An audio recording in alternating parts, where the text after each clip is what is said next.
Welcome everyone. તો હવે આપણે નેક્સ્ટ જે છે એ શ્રેણીઓ અને તેમાં આવતી વિવિધ શ્રેણીઓ જેમ કે શાંત શ્રેણી અને અનંત શ્રેણી વિશે ભણીશું. અને સૌથી પહેલાં એ ચાલુ કરતાં પહેલાં શ્રેણી શાની બનેલી હોય છે, તો પહેલાં તો શ્રેણીઓમાં અલગ અલગ પદ આવે છે. જેમ કે હું અહીંયા તમને આગળ જે મેં શીખવાડ્યું હતું એ પ્રમાણે મેં આ શ્રેણી શીખવાડી હતી પહેલાં આગળ, તો એમાં તમને ખબર હશે કે આપણે લીધું હતું 2 લીધા હતા, 3 4 લીધા હતા, બરાબર. તો હવે જે આ 2 4 ને આ બધું આપણે જે લીધું હતું એમાં મેં તમને કીધું હતું છે પહેલું પદ છે, 2 શું છે પહેલું પદ છે, 4 શું છે બીજું પદ છે, દ્વિતીય પદ છે, તૃતીય પદ છે. તો બસ આ શું છે કે એને આપણે શું કહીશું કે A1 બરાબર કેટલા છે, A1 બરાબર કેટલા છે 2, A2 બરાબર 4, A3 બરાબર 8, A10 મતલબ 10 પદ હોય તો A10 આપણે સંખ્યા ખબર નથી તો આપણે સપોઝ n લઈ લઈએ, તો શ્રેણીના આગળ વધતા જઈએ તો કેટલા પદ આવી શકે n શું છે અહીંયા nની સંખ્યા આપણે ડિસાઈડ કરવાની છે કે n બરાબર 1 છે, તો n બરાબર 1 એટલે A1 થશે. આ an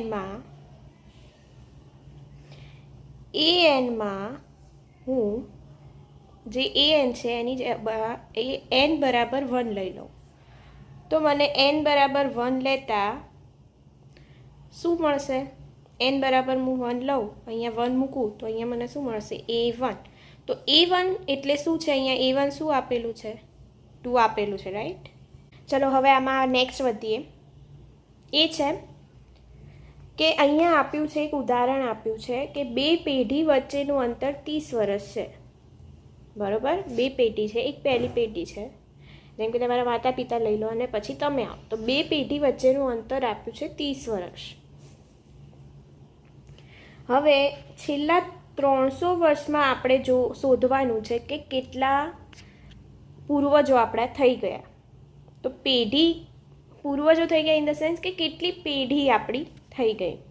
તો કુલ પેઢીની સંખ્યા આપણે શોધવાની છે. તો તમે શું કરશો, જો આપણે સપોઝ 2 પેઢી વચ્ચેનું અંતર 10 વર્ષ રાખીએ, દર 10 વર્ષે એક પેઢી બદલાય છે, અને હમણાં સુધી કુલ વર્ષ તમે ગણી લો, કુલ વર્ષ થયા છે 300ની જગ્યાએ આપણે લઈ લઈએ 150 વર્ષ, બરાબર. આ 300ની જગ્યાએ મેં 150 વર્ષ લઈ લીધા, તો કુલ કેટલી પેઢીઓ થઈ હશે, દર 10 વર્ષે એક પેઢી બદલાય. તો હું 10 + 10 + 10 + 10 કેટલી વાર કરું તો મને કુલ પેઢીની સંખ્યા મળશે. તો કેટલી વાર કરશો તમે, 15 વાર. તો એમાં તમે કર્યું શું કે તમારા કુલ વર્ષ તમને ખબર છે કેટલા છે 150 થયા. એક પેઢી જે છે એ કેટલા વર્ષે બદલાય છે 10 વર્ષે, તો કેટલા આવ્યા 15. આને આપણે 83 મૂકીને કરીએ જો તમને આમાં ડાયરેક્ટ ના ખબર પડતી હોય તો, બરાબર. તો 30 વર્ષે શું બદલાય છે, કેટલી પેઢી બદલાય છે, કુલ પેઢીની સંખ્યા કેટલી 1. 30 વર્ષ હજી થયા હોય ત્યારે કેટલી પેઢી હોય 1. હવે આપણે કેટલા વર્ષે શોધવાની છે, 300 વર્ષે કેટલી પેઢી. આ શું છે, આ છે વર્ષ, આ શું છે પેઢીની સંખ્યા. તમે આવી રીતે 83 મૂકી હશે, બરાબર. તો હવે આમાં કરવાનું શું છે કે આ આપણે 83 મૂકી દીધી, આપણે શું કરીએ છીએ ક્રોસ ગુણાકાર. તો 300 ગુણ્યા, પહેલાં શું કરશું 300 ગુણ્યા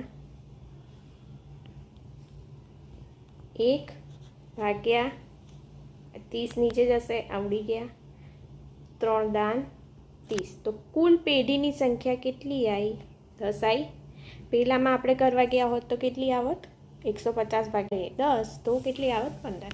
તો આ રીતે 83 મૂકીને તમે દાખલો ગણી શકો છો. હવે બીજા આપણે આગળ વધીએ એમાં એ છે કે તમે જ્યારે પણ જે શ્રેણીમાં જે જુદી જુદી સંખ્યાઓ આવે છે, તમે આ શ્રેણી બનાવો. હું અહીંયા એક શ્રેણી લખું છું 2 4 8 બરાબર, અપ ટુ 100 ડન. અહીંયા હું રાખું છું 1024. આ જે 1024 છે એ મારું 10મું પદ છે. કયા નંબરનું પદ છે? આ મારું 10મું, એટલે હું કેવી રીતે લખીશ? A10. આ મારું કયા નંબરનું પદ છે? A1. બરાબર. હવે A1 થી A10 સુધી આપણે જવાનું છે, તો પહેલું પદ કયું છે? 2. A2 કયું આવશે? 4. A3 8, right. અને A10 આવશે 1024. તો આમાં જે આપણે જુદી જુદી સંખ્યાઓ વાપરી, કઈ કઈ સંખ્યાઓ વાપરી આપણે? 2, 4, 8 અપ ટુ 100 જે સંખ્યાઓ વાપરી, બરાબર. એક નિયમ હોય કે ટપકા જે છે ને એ વધારે નહીં, 1, 2, 3 યુઝ થતા હોય છે. ચલો એમાંથી આપણે આગળ વધીએ. આ ખબર પડી ગઈ? A1 થી લઈને A10 સુધીની આપણે શ્રેણી બનાવી છે. આ દરેકમાં જે 2, 4, 8 આથી 1024 છે એ શું છે? જુદી જુદી સંખ્યાઓને, શ્રેણીમાં આવતી જુદી જુદી સંખ્યાઓને આપણે શું કહી દઈશું? પદ. બરાબર. આ પહેલી ટર્મિનોલોજી છે, પદ. અને શ્રેણીમાં આવતા પદોને આપણે, મેં તમને શીખવાડ્યું એવી રીતે, A1, A2, A3, A4, A થી AN સુધી, ગમે ત્યાં સુધી તમે આગળ પણ એને ચલાવી શકો. એવું જરૂર નથી AN જ લેવાય. આગળ તમે જે કોલેજ લેવલે, મતલબ આગળના ધોરણમાં બી ભણશો કે એમાં AN બી લઈ, AM બી લઈ શકાય, AR બી લઈ શકાય, AK બી લઈ શકાય. It's depend upon you. N જે છે, N શું બતાવે છે કે કયા નંબરનું પદ છે.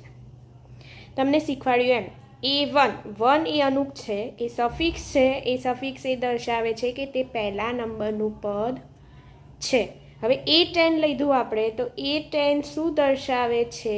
એમાં અનુક શું છે? સફિક્સ શું છે? 10. તો 10 શું દર્શાવે છે? કે તે 10મા નંબરનું પદ છે. હવે એમાં ને એમાં આપણે આગળ વધીએ તો હવે પદનો ક્રમાંક તમને ખબર પડી ગઈ. પદનો ક્રમાંક જે દર્શાવે છે, જે સફિક્સ, એને શું કહેવાય છે? સફિક્સ એટલે કે અનુક. ગુજરાતીમાં એને અનુક તરીકે ઓળખવામાં આવે છે. શ્રેણીમાં nમું પદ nમા સ્થાને રહેલી સંખ્યા છે, તેને કોના વડે દર્શાવે છે? an. મારે આની આ જે છે આને હું આગળ વધાવી દઉં. આ મારી સિરીઝ છે A10 સુધીની, એને હું આગળ અહીંયા લઈ જાઉં છું AN સુધી લંબાવીને. તો મારી આ જે શ્રેણી છે એમાં કેટલા પદ છે? AN પદો છે, હે. પહેલાં A10 હતા, મેં એને લંબાવી દીધી. તો મારી હવે શ્રેણીમાં કેટલા પદો છે? AN પદો છે. તો આ શ્રેણીમાં છેલ્લું પદ છે N. એ કયા ક્રમનું પદ છે? પદનો ક્રમ છે N પદો છે. કુલ કેટલા પદો છે?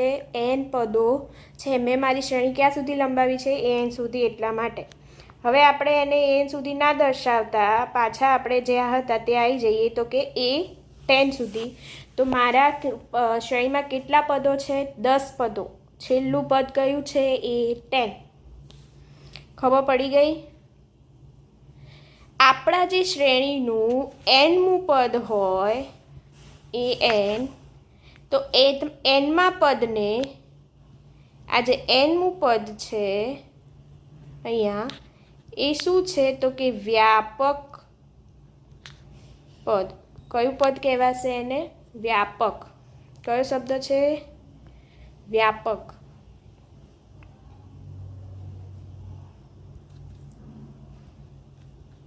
જે AN છે એ. હવે આમાં ને આમાં આપણે આગળ વધીએ. તમને આ ખબર પડી ગઈ? પહેલું પદ, બીજું પદ, nમું પદ, છેલ્લું પદ, અનુક શું છે એટલે કે સફિક્સ શું છે, પદ ક્રમાંક કેવી રીતે શોધી લીધો, બરાબર. બધું આમાં ખબર પડી ગઈ? ના ખબર પડી હોય તો તમે કોમેન્ટમાં કોમેન્ટ કરીને મને પૂછી શકો છો. એકદમ ઇઝી છે, આમાં કંઈ જ કહેવાય ને હાર્ડ જેવું નથી. હવે આપણે શ્રેણીના પ્રકાર ઉપર આવી જઈએ. તો શ્રેણીના પ્રકારમાં એક વસ્તુ ધ્યાન રાખવા જેવી એ છે કે 2 પ્રકારની શ્રેણી અહીંયા તમે ભણી રહ્યા છો. એક છે શાંત અને એક છે અનંત. હવે શાંતનો મતલબ એવું થયું કે મારી સંખ્યા ક્યાં સુધી વિસ્તરેલી હશે કે જ્યાં સુધી હું ગણી શકીશ, મને દેખાય છે, રાઈટ. એમાં ક્યાંય છેલ્લું પદ મને નથી ખબર કે અજ્ઞાત હોય એવું છે નહીં. જ્યારે અનંત કે જેનો કોઈ અંત નથી, એનો ક્યારેય અંત થતો નથી, તેવી શ્રેણીને અનંત શ્રેણી તરીકે ઓળખવામાં આવે છે. બરાબર. તો હવે હું એક શ્રેણી લઉં છું, તમે મને કહી શકો કે એ અનંત છે કે શાંત છે. જો પહેલાં હું તમને પાછું એકવાર ડેફિનેશન વ્યવસ્થિત કરાવી દઉં કે શાંત શ્રેણી જે છે એની અંદર જે શ્રેણીમાં પદોની સંખ્યા નિશ્ચિત હોય તો એને તમે શાંત શ્રેણી તરીકે ઓળખી શકો છો. નિશ્ચિત છે, તમને ખબર છે કે 10 છે કે 15 પદ છે કે 16 પદ છે, 20 છે, 1000 છે, પણ તમને ખબર છે. તો એ કેવી શ્રેણી છે? શાંત શ્રેણી. હવે જે શ્રેણી શાંત નથી એને આપણે કઈ શ્રેણી કહીશું? અનંત. જે શ્રેણી શાંત નથી તે શ્રેણીને તમે અનંત શ્રેણી તરીકે ઓળખો છો. આ શ્રેણીમાં એનો મતલબ શું થયો? આ શ્રેણીમાં પદોની સંખ્યા કેવી હશે? અનિશ્ચિત હશે. તમને ખબર હશે નહીં. એનો મતલબ છેલ્લું પદ શું હશે તમને ખબર હશે, કારણ કે એનો અંત નથી, તો તમે છેલ્લું પદ ક્યાંથી શોધવાના? તો આ કેવી શ્રેણી છે? અનંત શ્રેણી. તો હવે જ્યારે પણ આવી શ્રેણી આપણે લઈએ તો તમે અહીંયા નીચે એક ઉદાહરણ જોઈ રહ્યા છો. ના, એ નહીં લઈએ, આપણે બીજું લઈએ કે અનંત શ્રેણી લેવી છે. પહેલાં તો તમને એક તો આપણું કોમન ઉદાહરણ છે 2, 4, 6, 8, 10. મેં અહીંયા સુધી લીધું. તો મારી આ શ્રેણીમાં કુલ પદોની સંખ્યા કેટલી છે? કુલ પદ કેટલા છે? 5. બરાબર. છેલ્લું પદ કયું છે? 10. પહેલું પદ કયું છે? 2. A1 = 2, A5 = 10. આટલી ખબર પડી ગઈ. આટલી વસ્તુ આવડવી જોઈએ. કુલ પદોની સંખ્યા કેટલા છે? n બરાબર છેલ્લું પદ કયું છે? n બરાબર હું 5 લઉં તો મારી શ્રેણી શું બનશે? A5 પદ કેટલું છે? 10. અને n બરાબર હું 1 લઉં તો A1 શું મળે છે મને?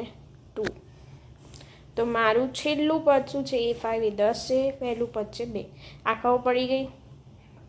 હવે આમાં ને આમાં આ તમારું શાનું એક્ઝામ્પલ થઈ ગયું? શાંત. હવે આમાં હું સંખ્યા વધારી દઉં, મતલબ અહીંયા 2, 4, 6, 8, 10 અપ ટુ સો ઓન લઈ લઉં તો આમાં તમને ખબર છે ખરા કે તમારું છેલ્લું પદ શું છે? આ તો બેકી સંખ્યા થઈ ગઈ. એ તો કેવી છે? અનંત. તમે છેલ્લી બેકી સંખ્યા કઈ છે તમે ક્યાં ખબર છે? નથી ને. તો આમાં જઈ શકું ક્યાં સુધી? મને કોઈ પૂછે કે એ 1000મું ટર્મ શું છે તો હું લાવી શકું કે 1000મું ટર્મ છે, દરેકને 2 વડે ગુણ્યા છે, તો 1000ને પણ કેટલા વડે ગુણી દો? A1. n ને 2 વડે ગુણ્યા, 5 ને 2 × 10, 5 × 10, રાઈટ? 5 × 10. તો 1000 એને 2 વડે ગુણી દો તો મારું 1000મું ટર્મ કયું હશે? 2000. આ હું લાવી શકું, આ તમને આગળ આપણે શીખીશું. પણ તમે એવું ના કહી શકો કે એ 1000મું ટર્મ એ મારું છેલ્લું પદ છે. કેમ? કારણ કે આ કેવી છે? અનંત શ્રેણી છે. તેમાં તમે છેલ્લું પદ શોધી શકતા નથી. તો તમને શાંત અને અનંત વચ્ચેનો ડિફરન્સ ખબર પડી ગઈ. તો હવે આપણે આ જ અનંત શ્રેણીની અંદર એક બીજી શ્રેણી આવે છે, તેને આપણે કહેવાય છે ફિબોનાકી શ્રેણી. કઈ કહેવાય છે? ફિબોનાકી શ્રેણી. એનું અસલ જે ઉચ્ચારણ છે તમે ઓનલાઈન જોશો ને એ બોલશે ફિબોનાચી શ્રેણી. The real pronunciation of the Fibonacci શ્રેણી is Fibonacci. ઓકે. તો હવે ફિબોનાકી શ્રેણી શું છે? તો એમાં તમે અહીંયા જોશો આ કેવી શ્રેણી છે. પહેલાં તમે એના પર ગયા પહેલાં આ તમને અહીંયા દેખાતું હશે કે મેં અહીંયા લાઈન કરી છે. આ જે શ્રેણી વાત કરું છું આ કેવું ટર્મ છે મને કોઈ કહી શકશે? કોમેન્ટ કરી શકો છો તમે. તો આ કેવું છે? તો કે અનંત શ્રેણી છે.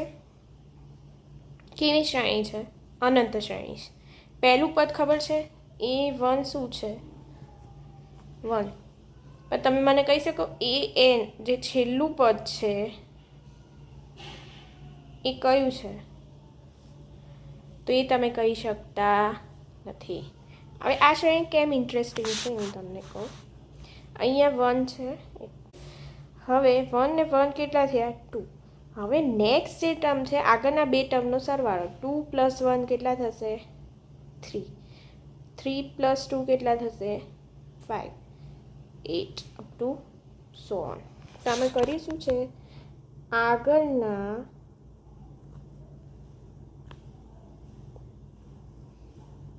જે બે પદો છે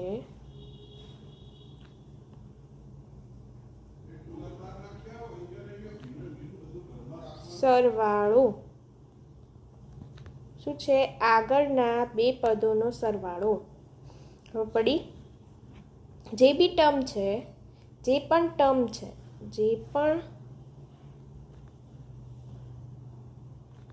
ટર્મ છે એના આગળના બે પદોનો સરવાળો. હવે મારે 5 છે તો 5 પછીની કોઈ બી 5 જે છે એના પછીનો નેક્સ્ટ નંબર છે 8, હે ને? તો તમે 8 લાવવા શું કરશો? આ 3 + 5નો શું કરી દેશો? સરવાળો. તમે 5 + 3 ઉમેરો તો તમને એના પછીનું નેક્સ્ટ ટર્મ જે છે એ તમને મળશે. ખબર પડી ગઈ?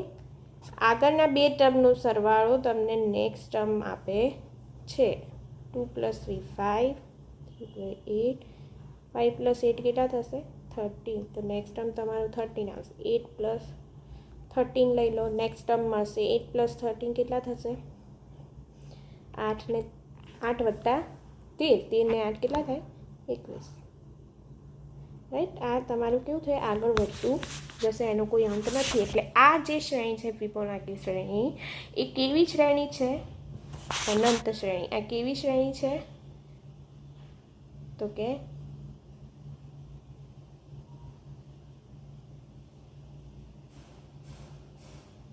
અનંત શ્રેણી છે. કેમ? કારણ કે તેનો કોઈ અંત નથી. હવે એમાં આપણે આગળ વધીએ તો આ તમારી ફિબોનાકી શ્રેણી આવી ગઈ. તમને કીધું એમ આગળના બે ટર્મનો સરવાળો તમને A3 કઈ રીતે મળશે? A3 એટલે ત્રીજા નંબરનું પદ. કેવી રીતે મળ્યું? ત્રીજા નંબરનું પદ જે છે એટલે કે 2 કેવી રીતે મળ્યું? A1 + A2, હે ને? બે ટર્મનો સરવાળો. તો એવી રીતે તમને નેક્સ્ટ ટર્મ મળે. હવે an છે છેલ્લું ટર્મ લઈએ આપણે. આમાં શોધીને છે કે પણ આપણે લઈ શકીએ. an લઉં તો મને પહેલાં તો આ ટર્મ કેવી રીતે મળશે? તો એની આગળનું ટર્મ એટલે એનમાંથી 1 બાદ કરો એટલે મને એના આગળનું ટર્મ મળે, પ્લસ એની પણ આગળનું ટર્મ એટલે n - 2 કરો એટલે મળે. કેવી રીતે? મારે 2an લઈ લો, 2 બરાબર anમું પદ 2 લઈ લો. તો 2માંથી શું કર્યું? તો n - 1મું પદ એટલે બીજા નંબરનું પદ, અને એમાંથી -1 કરો એટલે an - 2મું પદનો સરવાળો કરતાં આપણને nમું પદ મળે છે. એટલે કે મારે A5મું પદ શોધવું હોય તો મારે n - 1 એટલે કે 4 વત્તા n - 5 4 જાય તો 3 A3મું પદ એડ કરું, 4 + 3 કરું ત્યારે મને 5 મળે છે. તો એવી રીતે આપણે આ પદ શોધી લીધું. ડન? ખબર પડી ગઈ? હવે વધીએ છીએ આગળ. પણ અહીંયા આ કન્ડિશન છે કે n > 2 હોવો જોઈએ. કેમ? કેમ કે તમે અહીંયા લો છો n - 2. હવે અહીંયા 2 લઈ લો તો આ તો 0 થઈ જાય. હવે A0મું પદ છે તમારી જોડે? ના, આપણે પદ ચાલુ ક્યાંથી કર્યું છે? A1થી. એટલે તમારા જોડે A0મું પદ છે નહીં, એટલા માટે આપણે n કેવો લેવાનો છે? n > 2 લેવો પડશે. A1 બી નહીં લઈ શકો તો અહીંયા પણ n = 1 લઈ લઈશું તો 1 - 1 0 થઈ જશે. તો આપણે A0મું પદ છે નહીં એટલે અહીંયાથી n બરાબર હું 1 પણ નહીં લઈ શકું, a બરાબર 2 પણ લઈ શકીશ નહીં. એટલે મારું જે n છે ક્યાંથી ચાલુ થશે? > 2, રાઈટ? 3 4 રાઈટ. Okay, done? ખબર પડી ગઈ? તો આ પ્રકારની જે શ્રેણી છે ને તમે કઈ શ્રેણી કહો છો? ફિબોનાકી શ્રેણી. ડન? ખબર પડી? હવે આપણે આગળ વધીએ છીએ આની અંદર જ. તો આ તમને ખબર પડી ગઈ ફિબોનાકી શ્રેણી. આમાં જે પદો છે એ તો તમને ખબર પડી ગઈ A1 A2 A3 થી લઈને તમે અને તમે શું કરી શકો છો, શ્રેણી તમારી બને છે. જેનો પ્રદેશ પ્રાકૃતિક સંખ્યાનો ગણ અથવા કોઈ પણ ઉપગણ જેવો હોય તેને આપણે શ્રેણી કહીએ. હવે આ ઉપરનું જેટલું બી જોયું એના પરથી તમે કહી શકો કે જેનો પ્રદેશ મતલબ જે સંખ્યાઓ તમે લો છો એનો પ્રદેશ પ્રાકૃતિક સંખ્યાનો ગણ અથવા કોઈ પણ ઉપગણ હોઈ શકે. તો શ્રેણીની પ્રોપર ડેફિનેશન આપણે લઈ શકીએ જે આપણે ઉપર ભણ્યા એના ઉપરથી કે જેનો પ્રદેશ શું હોય, પ્રાકૃતિક સંખ્યાનો ગણ અથવા તેનું કોઈ પણ ઉપગણ લઈ શકાય. તેનું આપણે શું લઈ શકીએ, કોઈ પણ ઉપગણ લઈ શકીએ. તો આ શું છે, તેને શું કહીશું આપણે, શ્રેણી. પ્રાકૃતિક સંખ્યાનો ગણ, પ્રાકૃતિક સંખ્યા એટલે કઈ થાય,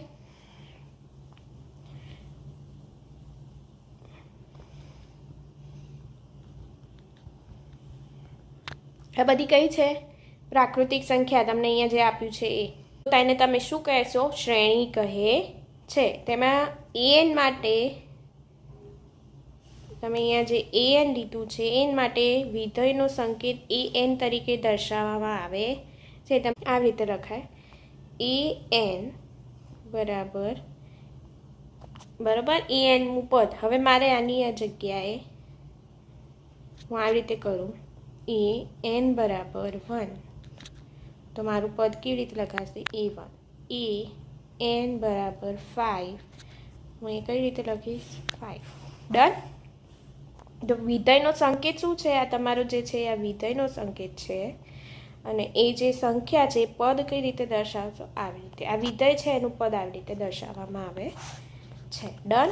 તો તમે શ્રેણી તો જોઈ લીધી. તો હવે આપણે નેક્સ્ટ લઈએ છીએ છે શ્રેણી. તો શ્રેણી જે છે એકદમ સિમ્પલ વે તરીકે તમને સમજાવી દઉં. તમે શ્રેણી જે લીધી, શ્રેણી તમે કેવી રીતે લીધી, a1 a2 a3 રાઈટ, આ અપ ટુ સો ઓન લઈ લીધી. આપણે અનંત સુધી રાખીએ છીએ રાઈટ. તો આ તમારી શ્રેણી છે. તમારે શ્રેણીને દર્શાવી છે કે મારે બધાનો શું કરવો છે, સરવાળો. તો તમારી જે શ્રેણીને તમે સરવાળા સ્વરૂપે જ્યારે દર્શાવો છો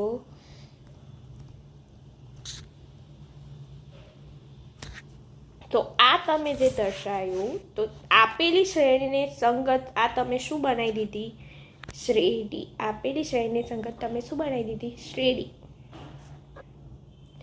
હવે જો મારી શ્રેણી શાંત હશે કે જેમાં પદોની સંખ્યા કેવી હોય છે, નિશ્ચિત. આ શાંત શ્રેણી છે, પદોની સંખ્યા નિશ્ચિત છે. હવે આમાં હું આને શ્રેણી રીતે દર્શાવું 2 + 4 + 6 + 8 + 10 રાઈટ. તો આ મારી એ શ્રેણીના સંલગ્ન શું બની ગઈ, શ્રેણી. કેવી શ્રેણી બનશે, શાંત. કેમ, કારણ કે તેમાં આપણે તેની સભ્ય સંખ્યા, આપણે પદોની સંખ્યા આપણને ખબર છે, નિશ્ચિત છે. એવી જ રીતે હું અનંતમાં લઉં, મેં જે તમને અહીંયા ઉદાહરણ આપ્યું એ અનંત છે. તો અનંતને મારે દર્શાવવા માટે પણ મારે શ્રેણી કેવી બનાવવી પડશે, અનંત. હે ને, એનું છેલ્લું ટર્મ મને નથી ખબર, નિશ્ચિત નથી કોઈ. તો શ્રેણી, આ શ્રેણી અનંત શ્રેણીને અનુરૂપ તમે જે શ્રેણી બનાવો છો એ શ્રેણી પણ કેવી હશે, અનંત. તો શાંત કે અનંત હોય તો અનુરૂપ તેને જે શ્રેણી મળતી હોય તેને સંલગ્ન શ્રેણી પણ કેવી હશે, જો શાંત હશે તો શાંત મળશે, અનંત હશે તો અનંત હશે. શ્રેણીને દર્શાવવા માટે આ મેઇન છે. શ્રેણીને દર્શાવવા માટે સિગ્મા કયો મૂળાક્ષર વપરાય છે, ગ્રીક મૂળાક્ષરનો ઉપયોગ થાય છે. ઘણા બધા ગ્રીક મૂળાક્ષરો તમે ગણિતની અંદર ભણશો. તો આ ગ્રીક મૂળાક્ષર સિગ્મા એ શેમાં વપરાય છે, તો શ્રેણીને દર્શાવવા વપરાય છે. આ છે સિગ્મા. આ સિગ્મા જે છે, સિગ્મા અને શું લખવાનું જાય છે, સિગ્મા. એ બેઝિકલી એડિશન દર્શાવે છે. તમે કયા નંબરથી કયા નંબરના પદ સુધીનું એડિશન દર્શાવો છો એ આના ઉપરથી શીખશો. કેવી રીતે, જો હવે આ સિગ્મા દર્શાવ્યો, મારે અહીંયા મારી જે શ્રેણી છે એ an સુધી છે. તો મારે અહીંયા કેથી ચાલુ થશે, અહીંયા એનો સિમ્બોલ રહે છે કે. તો કે બરાબર મારું પહેલું ટર્મ જે છે, મારું પહેલું ટર્મ જે છે એ 1 છે. કયું છે, 1 થી ક્યાં સુધી જાઉં છું હું, અહીંયા n સુધી. તો અહીં છેલ્લું કયું આવશે, કે 1થી n સુધી. હવે અહીંયા કે લીધો છે એટલે આપણે અહીંયા 1k લઈ દઈશું. તમે આગળ કરશો, ચલો સિમ્પલી શીખવાડ દો. a1 બરાબર 2, a2 બરાબર 4, a3 બરાબર 8. આપણે આટલા જ ટર્મ લઈએ તો 2 + 4 + 8 આપણી શું થઈ ગઈ? શ્રેણી થઈ ગઈ. હવે આ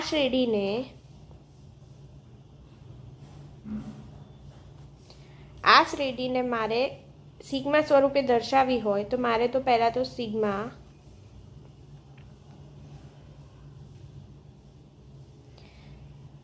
સિગ્મા લીધો તો સિગ્મા કે જે છે કે બરાબર હું અહીંયા શું લઈશ? ક્યાંથી ચાલુ થાય છે? 1 નંબરનું ટર્મથી ચાલુ થાય. મારો જે કે છે નીચેનો સફિક્સ ક્યાંથી ચાલુ થાય છે? 1થી. ક્યાં સુધી જાય છે? તો ક્યાં સુધી જાય છે? n બરાબર આપણે n નથી, અહીંયા કેટલું છે? 3. લાસ્ટ ટર્મ છે 3. ત્રીજા નંબરના પદ સુધી જાય છે તો અહીંયા પદ છે તો કે બરાબર 1થી ક્યાં સુધી જાય છે? 3 સુધી. બરાબર. તો અહીંયા હું લખીશ, આ લખ્યું એ કે. અહીંયા કે બરાબર શું મૂકવાનું? 1, 2, 3. કેવી રીતે થશે? આને મારે એક્સપ્રેસ કરવું છે તો મારે કેવી રીતે લખાશે? a1 કે બરાબર 1 મૂકું a1 પ્લસ જ્યાં જ્યાં સિગ્મા છે એટલે વચ્ચે શું આવશે? પ્લસની નિશાની, કારણ કે આપણે શ્રેણી જઈ રહ્યા છે. a બરાબર 2. ક્યાં સુધી જશું આપણે? અહીંયા છેલ્લું શું છે? 3. તો અહીંયા મારું લાસ્ટ શું આવશે? 3. અહીંયા 4 હોત તો અહીંયા 4, 5 હોત તો 5. બરાબર. ચોથા નંબરનું પદ આવત. હવે a1 મારી પાસે શું છે? 2, 4 + 8. બરાબર. a1 2, a2 4, a3 8. તો આનો જવાબ આ ત્રણેયનો સરવાળો કેટલો થશે? 14 આવ્યો. તો મારી આ શ્રેણી માટે સિગ્માનું મારો આન્સર શું આવે છે? 14. બરાબર. આ તો સિમ્પલ ટ્રીક છે. નેક્સ્ટ આપણે એક્ઝામ્પલ લઈશું. મળીએ નેક્સ્ટ વિડીયોમાં.